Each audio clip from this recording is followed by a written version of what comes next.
Hello and welcome back to the Apprentices 1-to-1 podcast. This is episode 2 in our week-long series of content aimed at helping people looking to enter the electrical industry. If you missed it, we've already covered the actual process of entering the electrical industry in episode 1. And today we're going to have a look at what you need to do to find employment and what that involves when you are working in the electrical industry. So one of the big roadblocks with an apprenticeship is actually finding an employer. It's really, really difficult. We have some systemic issues in industry, I think it's fair to say, where we rely on a lot of agency labour. Agency labour is fantastic. We do need that for a fluid workforce where projects maybe need a bit of extra manpower. People like to work on those terms as well, so I'm not against agency labour. I just think it's kind of at the extreme end of things now where 90% of a workforce on a big project that may be taking several months or years are generally from the agency sector, and it doesn't bed in well with a successful apprenticeship system running alongside that. Those two things just don't work. You don't get the engagement from the mentors because they're there to earn their daily money, which is fine. They're not under an obligation to train the next generation. They just want to go to work and get paid. And employers aren't really recruiting. They know that they're using agency labour, so they don't have to have PAYE staff, be that apprentices or whatever else. So it is quite difficult. However, I think we are on a changing curve, if you like. The ship is changing direction just slowly. It's a big beast to shift back to times of the past where small employers in particular would generally all have apprentices. There's pressures in terms of cost. It's very cutthroat in business now, where everyone seems to be cutting to the lowest possible denominator, and it's really hard for people to go through that initial 6-month pain, if you like, where it does cost to hire an apprentice. It's a big roadblock in industry to get over that. I mean, once you're through it, the benefits longer term are there for an employer and an apprentice, but for some that cost burden is just too high a wall to scale, and it prevents them from being able to hire an apprentice. So that's something we need to look at as industry. We did have some grants from government through COVID, and they were really helpful while we were doing apprentice 1-to-1 activities. It was around £4,000 that an employer could claim, and that was really useful for getting over some of those initial cost burdens of recruiting apprentices. But that's largely gone now. It's £1,000 grant if the employee is aged 16 to 19. So it's difficult. So those apprenticeship places are out there, but they are limited. So it's really important that you do everything you possibly can to put yourself in a good position to get one. So if you're a young person and you're looking for an apprenticeship, the best places to start, as always, is the job boards. So use the search facilities on those websites. There's lots and lots of them. You can use Google as well. So search in your local area for electrical apprenticeships and see what comes up. Don't forget the basics of looking at that. You can often find some large employers. So there's like Belfort Betty's of this world, and trying to think of some of the other ones now, but there's some big employers, Mitty, who will take on a regular intake of apprenticeships all the time. So they're worth looking at, and they'll often pop up on those traditional job boards. The other thing you can do is to speak to your local training providers, and that's not necessarily just the college you're going to. Lots of them will have link-ups with local employers when they're taking on their regular intakes of apprentices each year, and it may be that the college you're going to has already filled that, but they've got spaces for training, but the college down the road may have an oversubscribed employer pool to the number of people coming. So it's worth asking that question around a few training providers and see what they've got. Don't be afraid to ask those questions. People will generally want to help you. There's some proactive stuff you can do as well. So you can be on social media. You don't necessarily have to have a profile where you're sharing electrical installation work. That comes later on, I would say. So for specifically looking at younger people, you can start following local electrical contractors. So if they're on Instagram, Facebook, Twitter, get yourself a little profile on there and start to follow them and see their vibe, like their posts, comment and ask questions. That's really interesting. I'm thinking of getting into the electrical industry. If you get 5 minutes, could you explain a little bit about what that is? It shows a level of interest, and employers do remember that. So it's worth paying a bit of effort at that level just to try and get yourself known. And then you can ask those questions later on. You know, I've seen you posting a lot, and some of the work you're doing is really interesting. I'm really keen to become an electrician. I'm actually looking at getting an apprenticeship. could you give me some advice? And that's just a way to ask the question without asking it, if you like, and try and get people engaged in conversation. That's usually the best way. And also hit the phone up. So you can use the CPS search tools. We'll get into what the CPSs are later on in another episode. But NAPIT and the NIC have a register of contractors nationally, and you can pop your postcode in and it'll bring up all the local ones. You can then get on the phone and ask those same questions. So you can ring them up, say, I'm looking for an apprenticeship, really keen to get started. Do you have anything going? The worst that somebody can say to you is no.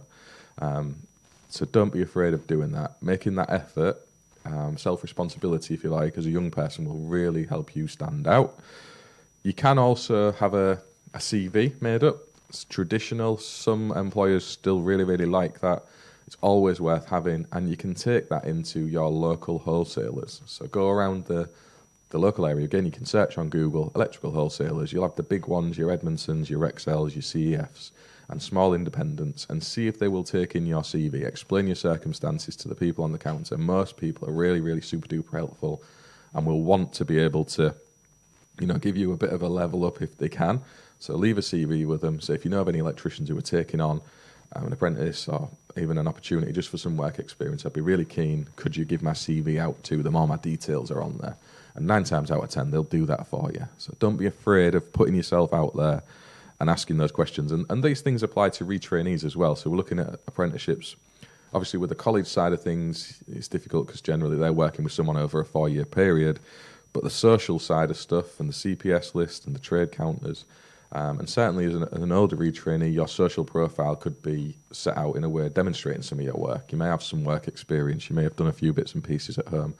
Get some photographs of your own on Instagram, on LinkedIn, Twitter. The wider you can spread, and ask for help as well. So you can pop a post out on LinkedIn, for example, is a great platform to do this. Hi, I'm working towards qualifying in the electrical industry. I've been doing such and such for so long. Here's a picture of some of the work I've done. I've had real trouble trying to find even any work experience. If anybody could help with a like or share, I would really appreciate it, because I absolutely love this industry. I'd be really keen to develop my experience working in it and qualify in the right way.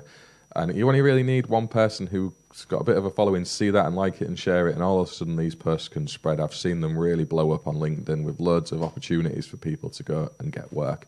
And that's the engine behind Apprentice 1-to-1 as well. So when I've done the job link-ups traditionally, working with some medium to larger employers, that's the engine behind lots of that. So it's a really good platform for linking up. And the same with Instagram. If you wanted some work experience, there's lots of electricians who are engaged over on there who can give you that. So just be present, really, online, and don't forget the real world by getting on the phone. Now, the salary side of stuff is an interesting one when you're working as an electrician. There's the minimum wage requirements that we all have to be paid now, and for apprentices, that is generally a little bit lower during the first year of your training. And that's kind of a financial benefit, if you like, to the employer to help limit the pain of that initial hurdle we spoke about. It's still not really enough in the grand scheme of things, because there's other costs around hiring apprentices beyond just the wages. But it's there. So you do need to be aware of that. You will be paid less than you may be expecting. It's one of those things that you have to work and go through, and at the end of the day, you are still being paid to train and learn. The employer is giving you that opportunity. You're not building up university debt. You've just got to kind of try and push through it as best you can and take it on the chin. We've all been through that, and it's way better than saddling yourself with 50 to 100 grand's worth of debt, in my opinion, for a qualification. So yeah, be aware of that. When you're in the retrainee position as an older person, it's a little bit different. But again, if you are on an apprenticeship as an older person, you still do have that reduced salary for the first year, and then it is based on your age. So go and check out the government website. There'll be a link in the description of this. I'm not going to quote the actual amounts, but national minimum wages is a legal right. People have to pay you that if you are employed. So be aware of that. The longer term salary prospects, there's really not a lot of limit to what those could be, because people can end up doing all kinds of crazy stuff when they've worked through industry. You might end up being a business owner. You could end up working abroad. You may end up working in the local factory as a maintenance electrician, and the salary prospects for that vary hugely. From agency labour that might be on £200-300 a day, to somebody who's in an employed role who could be on I don't know, £18 to £24 an hour or whatever.